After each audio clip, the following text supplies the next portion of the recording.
triple chocolate walnut brownies. And here are the ingredients that we need.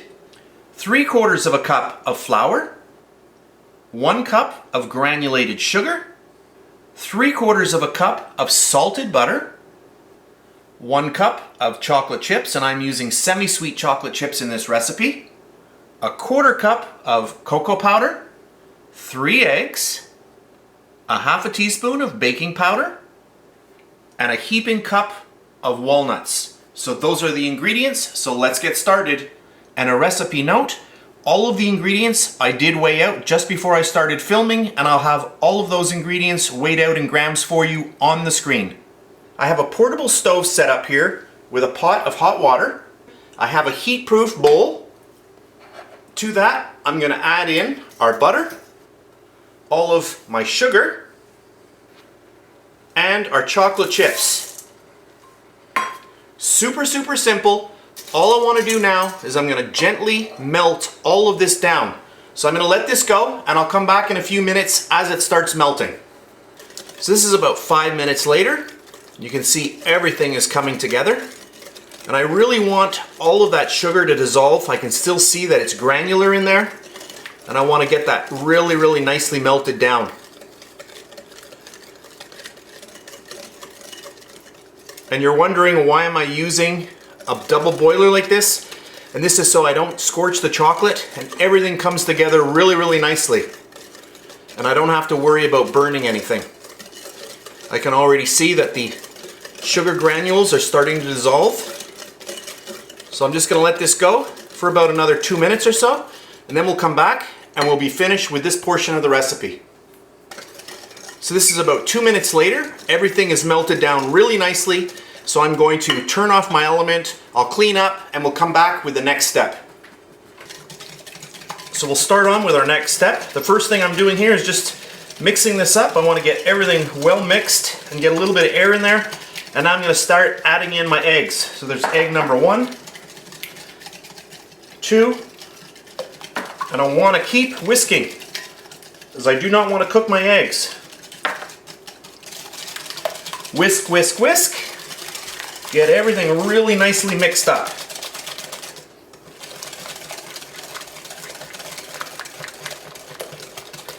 That looks good, and now we'll add in our flour. So into a strainer, my flour and my little bit of baking powder.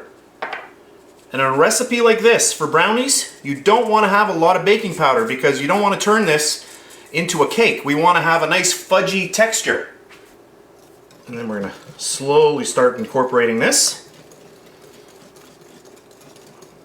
And the only thing that we have left is our walnuts. This is a really simple recipe, but it yields a really good product. So keep mixing this until it's well combined, and then we'll add in our walnuts. That's perfect. And I'm just going to pour all those walnuts in there. And I'm not even going to cut them up. Just get them all coated and mixed in, and we are ready to fill our pan. And I'm also going to add in my cocoa powder, which I almost forgot. I'll just sift that in, grab the back of a spoon, and just push that in. And then we're going to mix this. And I had placed my cocoa in another area in my kitchen, and I almost forgot about it. Good thing I saw it. So I'm just going to get all of this mixed in. And now we are ready to fill our pan. I have a 9x9 baking tin ready to go. This is lined with parchment paper, and these are little metal clips which are oven safe.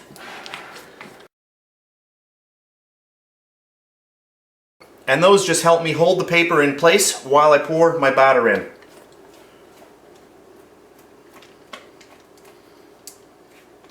And it's always good to use a spatula because that helps you get all of your batter out of your bowl.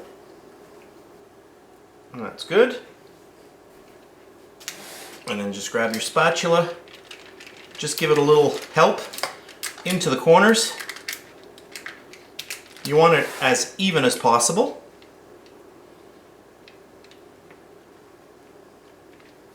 That's good. And just bang it on your table a few times. And that's perfect. Now I'm going to pop this into my 350-degree oven. So here we are, 30 minutes later. So I baked my brownies for a total of 30 minutes in my 350-degree Fahrenheit oven. These are extremely hot right now. Ooh, that's hot. I'm going to take the clips off. And then we'll grab our parchment paper. Ooh, that's hot. And then we'll lift these right out and right onto our little cooling tray. And now I'm just going to let these sit here until they're completely cool, and then we'll cut into them. At this point, my brownies have completely cooled and I could just cut them up like that and they're going to be delicious just like that. However, today I'm going to cover them with some beautiful milk chocolate. I'll just get all of that on here.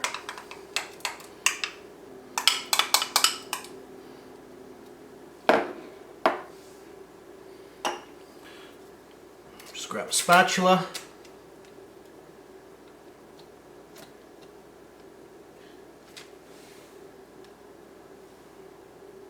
This is an optional step, but it's going to make them rather delicious. So this really, in essence, is triple chocolate because we have the chocolate chips, the cocoa. So I could really call these triple chocolate because we have the cocoa powder, the chocolate chips, and then we have milk chocolate on the top.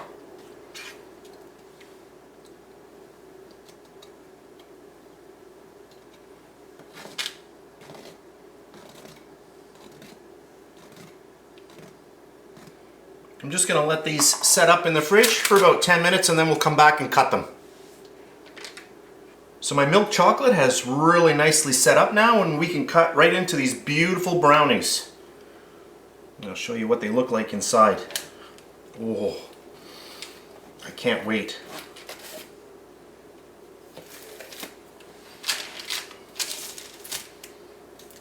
Oh, look at that. Doesn't that look good? Very, very moist, really nice. And you can see those beautiful walnuts in there too.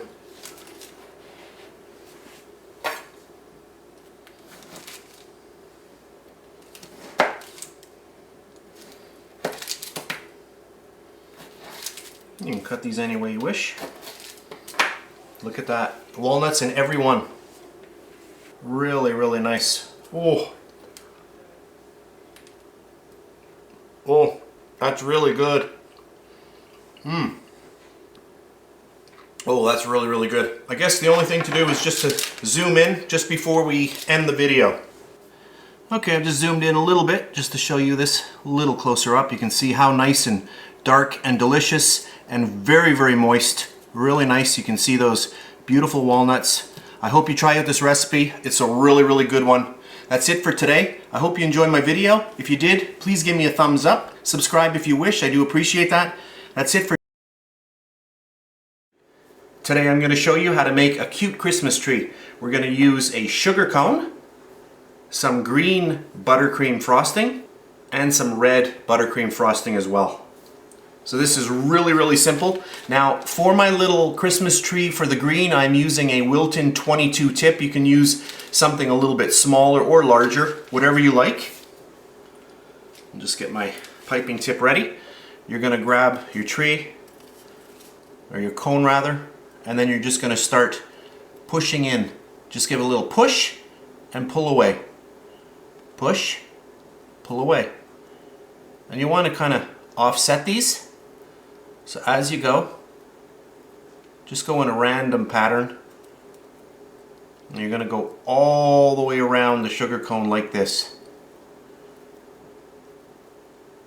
Just like that. All the way around. So I'll do a little bit more and then I'll come back when I get to the top. So you can see how easy this is. So I'm just holding against the sugar cone and giving it a little bit of a push. Maybe I should zoom in a little bit just to show you this a little bit better. So I've zoomed in a little bit. Hopefully you can see this a little bit better. So I'm just going to give a little squeeze and pull away. Squeeze. And I'm actually pushing against the sugar cone, so push. You want the buttercream to adhere. And you can use any kind of frosting that you like. So we're just going to keep going just like this.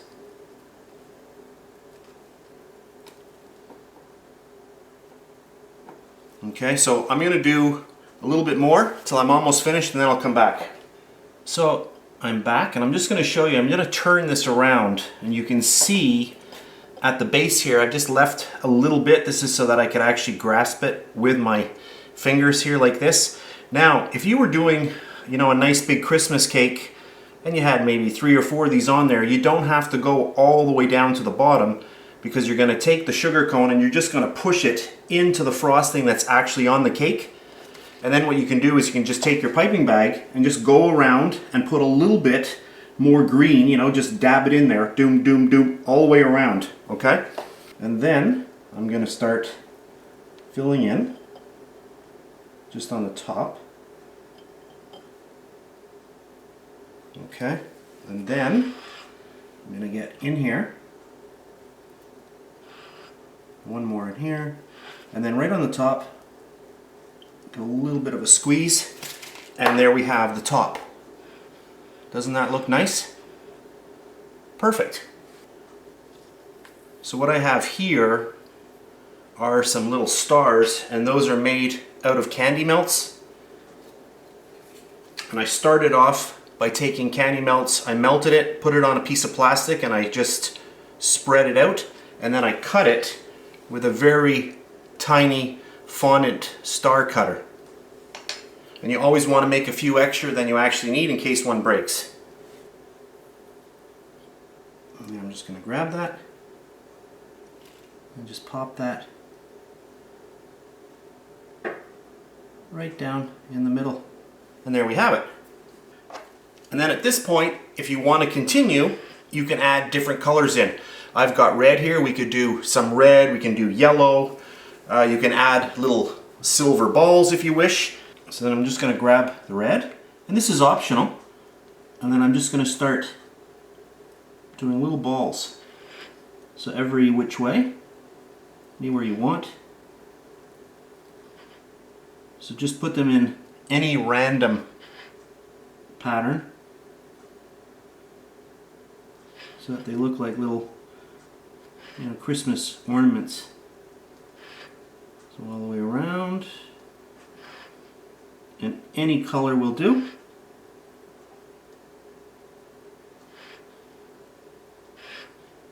So I'll keep going at this. I'll come back in a second or so. So I think that looks pretty good. And there we have it. Our really, really cute Christmas tree. So you can see just with a few different things, we've made something really, really nice. And as always, the more of these you make, the more magical it's going to look. So there we have it. Super fast, super easy. If you have children, make sure you try this with them. Makes it all that much better. So I hope you enjoyed my really, really fast video. That's it for today. If you enjoyed my video, please give me a thumbs up, subscribe if you wish. I really, really do appreciate that. That's it, and I'll see you next time.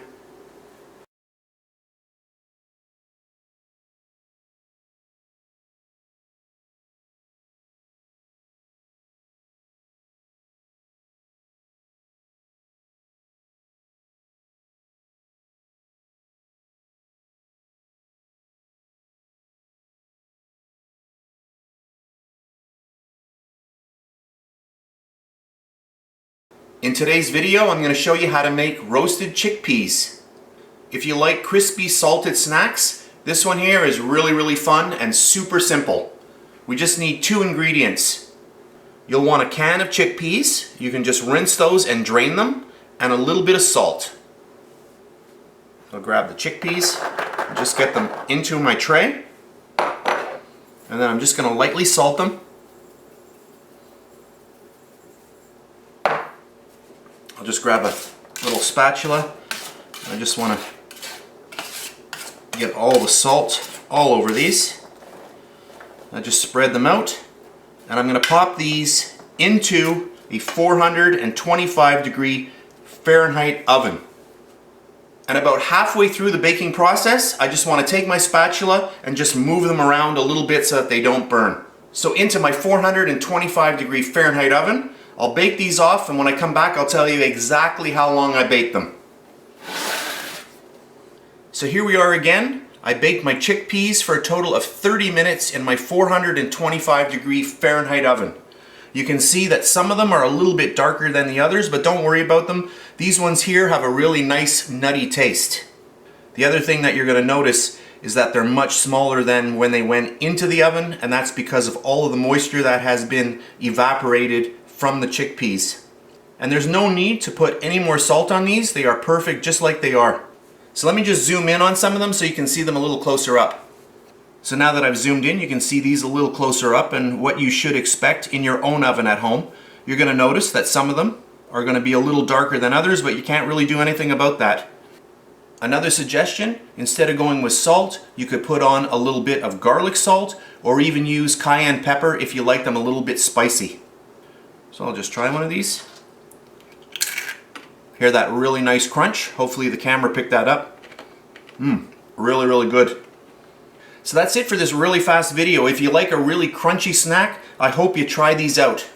That's it for today. If you enjoyed my video, please give me a thumbs up, subscribe if you wish. I really do appreciate that. That's it, and I'll see you next time.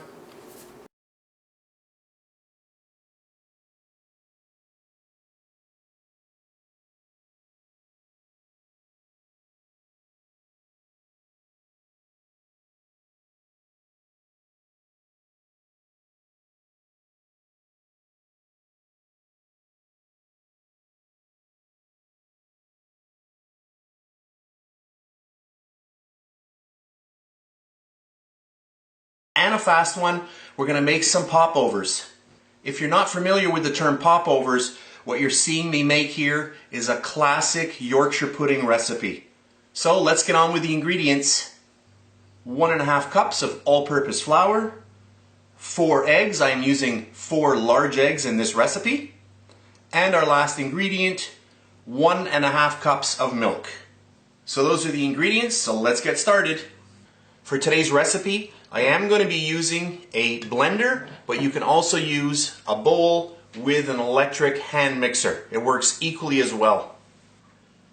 I'm going to grab my eggs. So that's 4 eggs right into the blender. To that, all of our milk. And then all of our flour. And I'm just going to spoon that in because my bowl is slightly larger than my blender here, and I don't want any of it going over. So just nice and slowly, let's get all of that in. Perfect. At this point, you can also add a little bit of salt and pepper to the blender if you wish. Then I'll grab my mixer, we'll get it onto our base, and then I'm going to put the lid on so we don't have any splashes. And then I'm just going to start pulsing it using the red buttons here.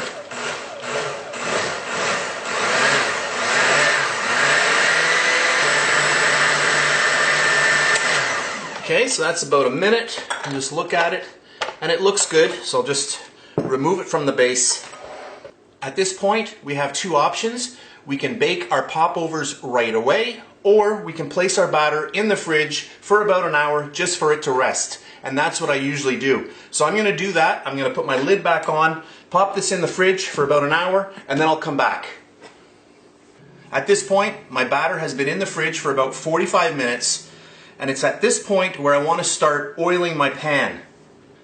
I'm going to be using vegetable oil to do this. I have it in a little squeeze bottle that makes it very, very easy. And I'm just going to add a little bit of oil just to the bottom. I don't want to overdo the oil. I just spray it in, and when I see it fully coating the bottom, I stop. So there's probably about a teaspoon of oil, not too much in each one. And I'll just tilt that up a little bit, where am I here? I'll just show you. I get it in there, just so that it covers the bottom. And that's all you need. The magic to making these is making sure that this is very, very hot before you pour your batter in. If you pour your batter into a cold tin like this, like it is right now, it will not puff up properly. My oven right now is going at 425 degrees Fahrenheit. So now I have added all of the oil, and I'm going to pop this now into my oven, and I want to let this really, really get hot. I'm going to leave it in there for a good 10 minutes. So at this point, I've just brought my batter out of the fridge, and I just want to get it onto my stand, and I just want to give it a fast zip. Okay, that's good enough. I just wanted to mix all the ingredients once again. And now my pan is extremely hot. I'm going to grab it out of the oven, and I'm going to come back in 1 second. So this is extremely hot right now. I'm going to grab my batter. You can hear it sizzling as I pour it in. I'm going to go up about 3/4 of the way. And you don't want to take too much time doing this.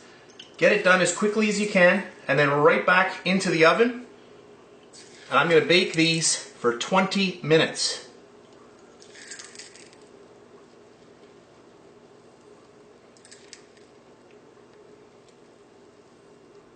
I just want to use up all of my batter. And that's good. Make sure to put your oven mitt back on. This is extremely hot. And now right back into your oven. 20 minutes. I'm setting my timer for 20 minutes, and I'll be back, and I'm going to bring them right out. And one thing I wanted to mention is that during that 20 minutes of bake time, do not open the oven because they could deflate. So at this point, there's about a minute left on my kitchen timer, and I just want to open up the door and I want to show you what's inside here. Where are we? Look at this. Amazing. So I'm going to close the door, let it finish off, and I'll be back. Alright, here we go. Look at that. Wow, that's what I call magic. I always get excited when I make Yorkshire pudding, or poppers as I'm calling them today in today's recipe, because we are using that special baking pan to make these. This pan, by the way, is made by a company called Chicago Metallic. They make really good quality baking ware. You can see the steam still coming off of them. Whoa, I can't wait to dig into one of these. So these were in my oven exactly 20 minutes. If you find in your oven that they haven't browned over enough or they don't look right, just leave them in for another 5 minutes. You'll be totally fine. And what I'm going to do now, just turn this.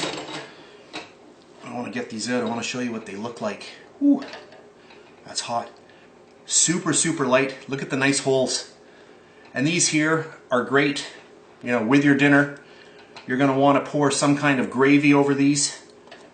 I love these. I don't need any kind of meal with meat. I will just eat them like that. I love them. You can use these as dinner rolls. Oh, so nice. Look at that. Wow. So let me just turn these around. That looks good. You'll notice in today's recipe, we did not use any type of leavening agent. We did not use baking powder or baking soda. The real magic lies in the eggs.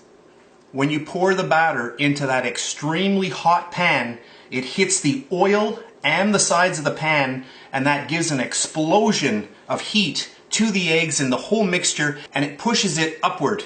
As long as these stay in the oven long enough, they will actually build a structure and they'll hold their shape just like you see them here. You can kind of think of a hot air balloon. The hot air balloon gets filled with hot air. It rises, it blows up, it expands, and then as soon as that heat source is taken away, the balloon deflates. But we're talking about eggs here, and given enough heat and time, the eggs build a structure, and that's what holds the whole assembly together like you see. So the way the eggs work in this recipe is the same type of way that you'll see in a souffle or a sponge cake. So I'll just grab one. I'll show you how nice these are inside. Look at this.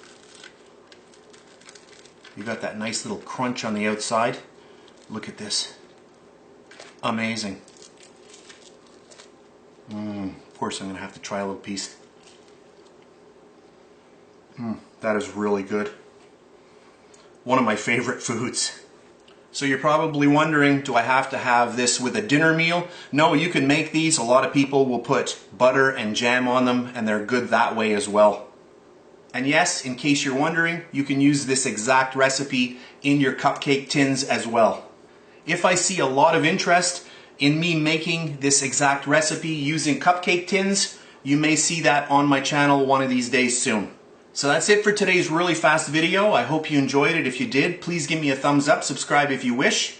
If you wish to see written ingredients, you can check out my Facebook page at facebook.com/bakelikeapro. That's it for today, and I'll see you next time.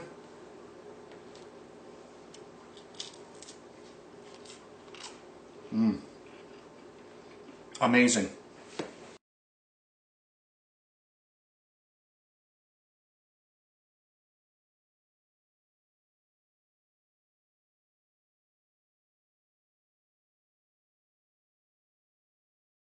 In today's really fast video, I'm going to show you how to use my no-fail pizza dough to make cinnamon sugar donuts. And we're going to deep fry those. I've got vegetable oil here at 350 degrees Fahrenheit ready to go.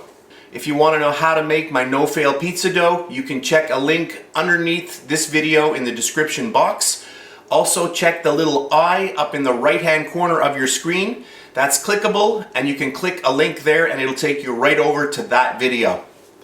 Pizza dough does not contain a lot of sugar, so if you're looking for a reduced sugar dough, this is a really good one to use.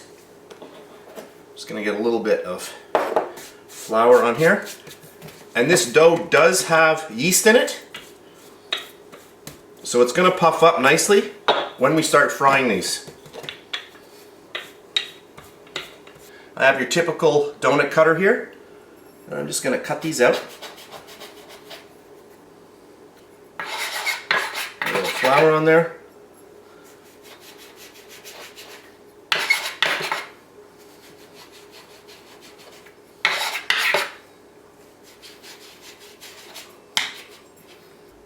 We've got our little donut holes.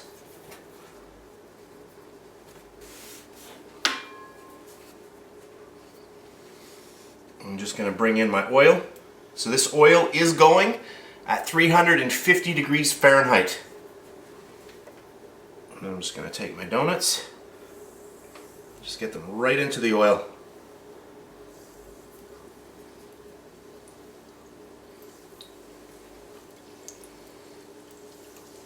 Now we're just going to let those fry until they're nice and golden brown.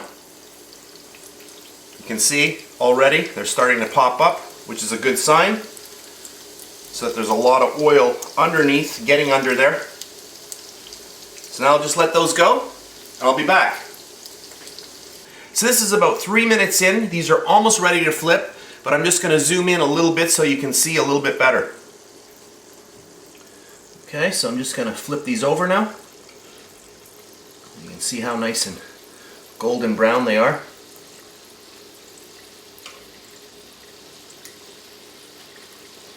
You just let those go for another couple of minutes, and then I'll come back. So this is about 2 minutes later, and these are nicely done now. I'm going to get these right out, right onto a little bit of brown paper. Oh, these smell really good. But just wait. So there we have those. Let me move this out of the way. And then right away, cinnamon, sugar, mix right onto those. Apply a nice amount. You want to get that on while the donuts are still piping hot. Look at that. Oh, and that smells amazing. So I have the 4 little donut holes left. I'm going to get those in and just let those go. 3, and 4. So I'll let those go. I'll finish those off and then I'll come back. While our little donut holes are still going, I just wanted to show you something fun that I did. I took all of that leftover dough, I rolled it out, I grabbed a pizza cutter, and I just cut it into strips. And you could just deep fry these just like this, or what you could do is put all of the ends together and do a little pigtail thing. Over, over, over, over, over, get them all underneath, and now you could deep fry it just like that, which I'm going to do right now. I'm going to get that into the oil as well. I'll let those go. I'll move this back so you can see. So I'm going to let these finish up and then I'll come back. So here's my last one. Sometimes when you have the little donut holes, they don't want to stay flipped over, so you might just have to hold them down a little bit, which what I was doing on this last one. These 3 here were fine, but this little guy just doesn't want to. See, he always wants to flip over, but he's nice and brown. He's good enough now. Right onto there. Cinnamon sugar right away. That looks good. And then our little fun experiment here. That looks good. I'm just going to move these over. And I think he's perfect. I'll bring him out. Whoa. Get him out. Right onto there. Look at that. They all opened up, but that's fine. And some more cinnamon sugar. So let me just clean up and then I'll come back in 1 second. So I've cleaned up and zoomed in, and hopefully you can see how nice these donuts are, and I wish you could be here. They smell amazing. And before you ask, I know exactly what you're wondering. You're saying, okay, you made these with pizza dough. Are you going to do a video where you're actually going to be making a real donut recipe? And the answer is yes. So what's the difference between a pizza dough and a donut dough? In your typical donut dough, you're going to have eggs, there's going to be butter, and also milk. The only thing that's missing in this recipe is that there is less sugar, there is less yeast, and there's no milk, and there's no butter either. But it is still a yeast dough, and they still produce very good donuts. I do want to keep a couple of these for my little thumbnail and my little intro for the video, but let's just grab one and I'm just going to show you what these look like inside. And I guess I should actually zoom in a little bit more, but look at this. Oh. Oh, really, really good. I'm going to have another bite. So we have those ones there, and then we have our little donut holes. So let me zoom in even more for this one here. So here we have our 4 nice donut holes, and you can see how nice and puffy they got. Really nice texture on them. And that cinnamon and sugar really brings these donuts to life.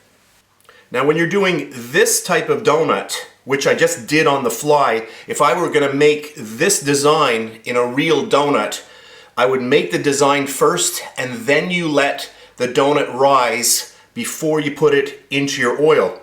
Whereas I just quickly braided it and put it into the oil, and that's why it came apart. But look at this.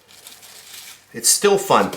You've got a little bit of browning. You've got the inside that didn't, but look at this. Oh, amazing. Really, really good. So that's it for this really fun video. I really did do this on the fly.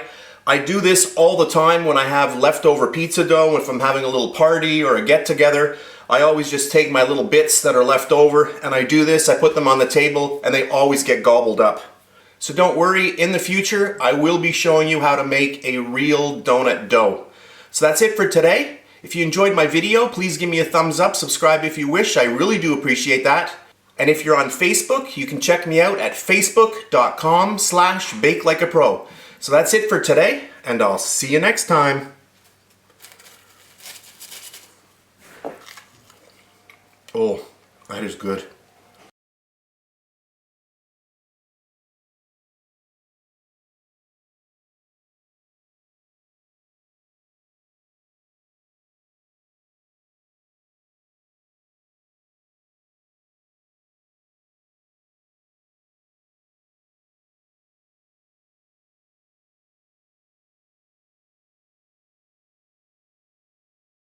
cup of unsalted butter, 1 cup of granulated sugar, 3 cups of all-purpose flour, 1 egg, 1 teaspoon of baking powder, a half a teaspoon of salt, and 2 teaspoons of vanilla extract.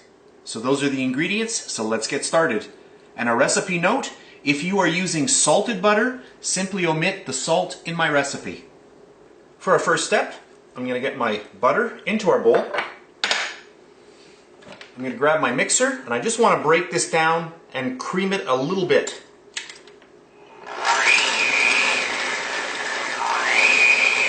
And you do not want to use cold butter, you want to have room temperature butter. You can see how easily that broke down. That's good. Then I'm going to add in all of our sugar. And now I want to cream this together. So I want to get this really, really well mixed.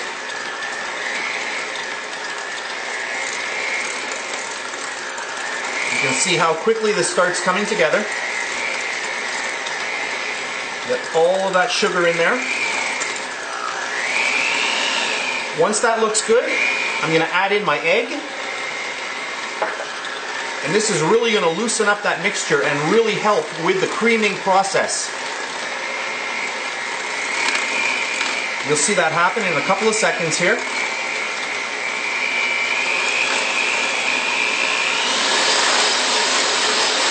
You can turn your mixer up a little bit just to help out, get it going a little faster.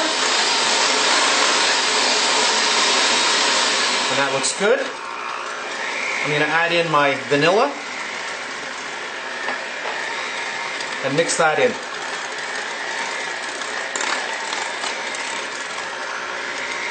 I'm going to add in the salt as well. Just a little bit of salt. Get my mixer going a little faster and just really cream this up. Oh, and that smells really good. And that's perfect. And now we're going to sift in our flour. So here's my flour and here is the baking powder. So I'm just going to get that in there. And then I'm going to grab a sieve and just start sifting this in.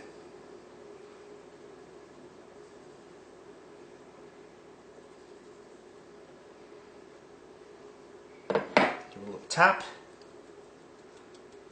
and get that all in there. Perfect. Then we'll grab our mixer for our last time and we're going to just slowly mix all of this together. So speed number 1, you don't want to have a big dust cloud flying around. If you start your mixer and get it going really fast, flour is going to be going all over the place. So nice and slowly. And remember, if there's stuff on the side of your bowl, you can just lift the mixer up a little bit, up and down, and that will bring everything that's on the side of the bowl back down into the bowl. So I'm just going to turn the bowl as I'm mixing. That helps out as well. And now we just want to keep mixing this until it starts coming together. And all of a sudden now you can see that this is coming together. And if you find that your batter is a little bit on the dry side, you can add a couple of tablespoons of water and that will start helping bringing it together. It really depends on your climate and how well you measured out your ingredients. You can see this coming together.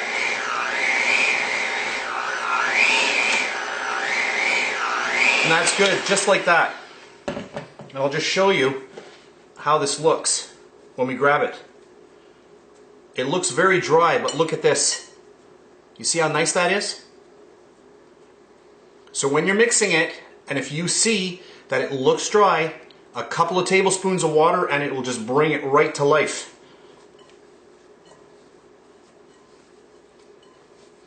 So that looks good.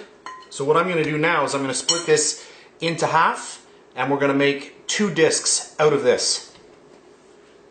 So I'm going to grab my dough, eyeball it, split it into 2. And you don't want to put this into your fridge to chill like this because it's very uneven and it's going to take a lot longer for this to chill. So you want to make yourself a disc. So push it down, turn, push, just get it flat.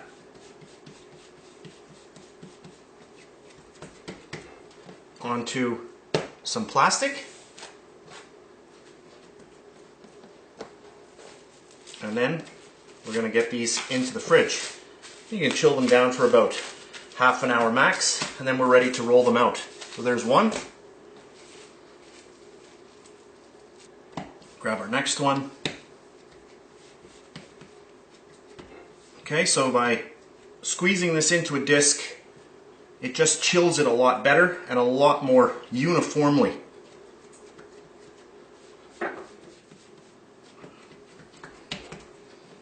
That's good enough. Right onto there. Like that.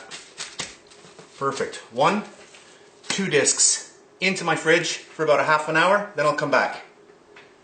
So about a half an hour later, we are ready to go. I'm going to get down a little bit of bench flour. This is just all-purpose flour. We'll get our nice dough down here. I'm going to grab my rolling pin and just get a little flour on there as well. And I'm just going to roll this out.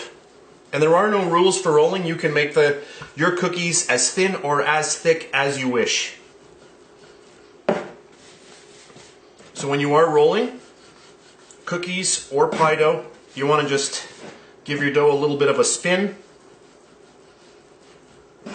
just to keep it round in shape.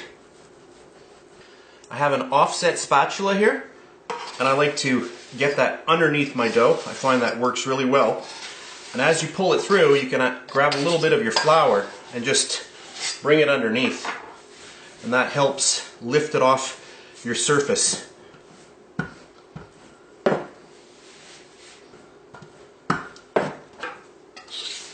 My spatula right underneath again.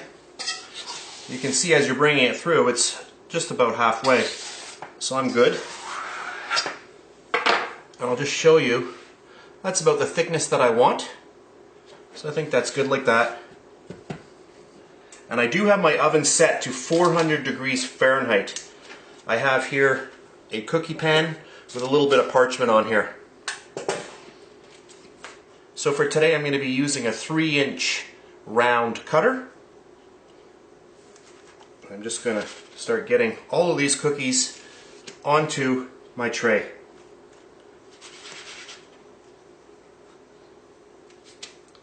So I'll keep going at this, and I'll be back in a second.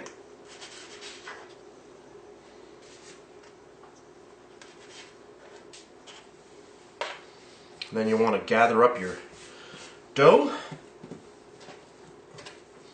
and just roll it out again.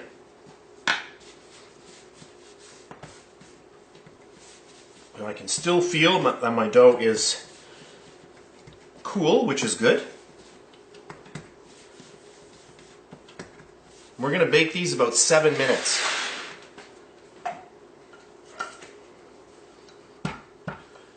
Now you do have the option of chilling down your tray before they go into the oven, but I'm not going to do that today. I'm going to pop them directly into my oven. But if you do wish to chill them first, you may do that as well. Everybody has a little different technique.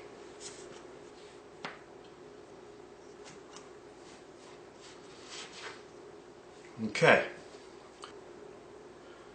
Okay, so I've cut out 13 rounds with my 3-inch cutter. That means with the 2 discs that we made today, that will be a total of 26 cookies. Figure there's a little bit left here. You could probably get about 28 cookies out of this whole batch. So in case you want to know, 3 inches, about 28 cookies. So that's pretty good like that. So what I'm going to do now, I'm going to pop these into my 400 degree Fahrenheit oven for about 7 minutes. So here we are, 7 minutes in my 400 degree Fahrenheit oven. For a cookie that did not go in the fridge after we cut them out, they really held their shape well. I'm going to zoom in just to show you those. But what I'm going to do now is I've got 2 extra that I rolled out. I'm going to put these in the fridge. I'm going to leave them in there about 20 minutes, and then we're going to bake these, and then we're going to check to see how well this held up with the shape compared to one of these that we did not chill. So I'm going to pop those into my fridge now. So let me just zoom in on one of these. Alright, I've zoomed in just to show you the little contours on these little ridges here. And you can see for a very, very small ridge, you know, how well the cookie actually held its shape. You can see that here. If you had like a regular cookie, like a chocolate chip cookie or something, this would be totally round now.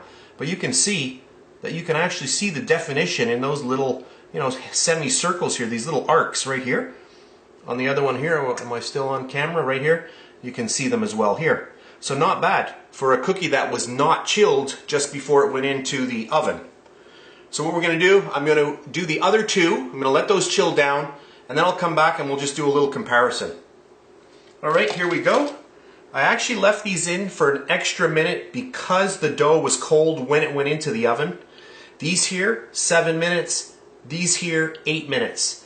And I know I'm zoomed out pretty far so we can't really see the detail. So what I'm going to do, ooh, that's hot.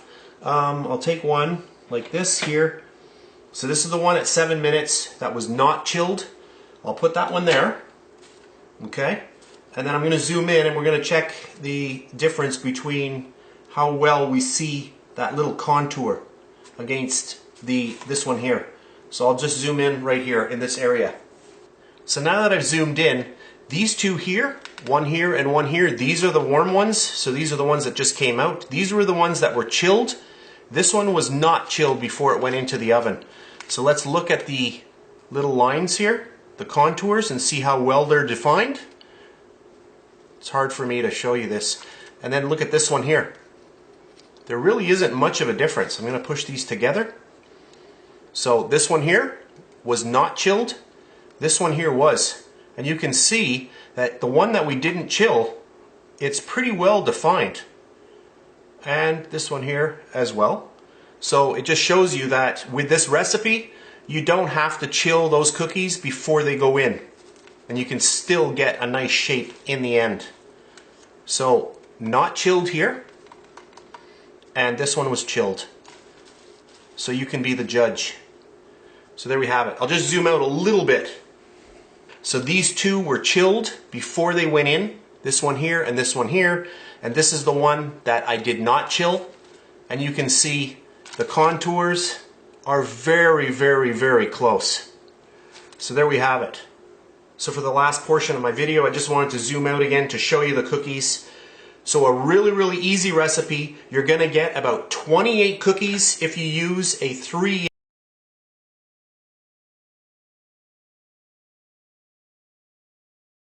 In today's video, I'm going to show you how to make roasted chickpeas.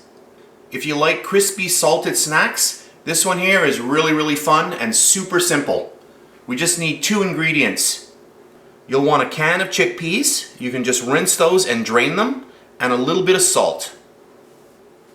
I'll grab the chickpeas and just get them into my tray. And then I'm just going to lightly salt them.